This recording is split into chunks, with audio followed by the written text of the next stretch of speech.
प्रतिवर्ष सेप्टेम्बर मास 10 तारिख को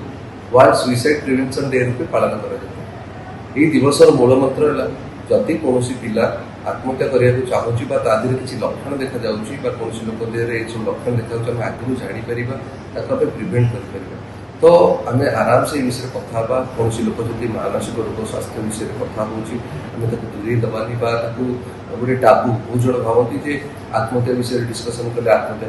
कर भूल कथा जदि कहार व्यवहार विशृंखला देखा चिड़चिड़ हो रागुची क्या सहित मिशुनी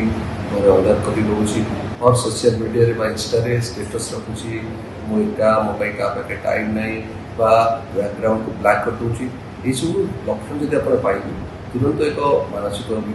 चिकित्सक मानसिक रोग चिकित्सक faculty social worker clinical psychologist देखते निश्चय आम सुसाइड को प्रिवेंट कर तो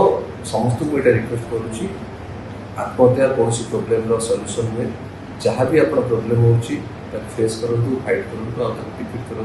निश्चय देखिए निजक भल पातु आ प्रतिदिन गोटे घंटा निजे समय दिंतु मेडिटेट करवा योग प्राणायाम मॉर्निंग वॉक जी जुम्बा एरोबिक्स किसी ना किसी एक्सरसाइज करूँ जहाँद्वारा आप हार्टी हॉर्मोन झर आप निजक आत्महत्या बचे पारे। धन्यवाद।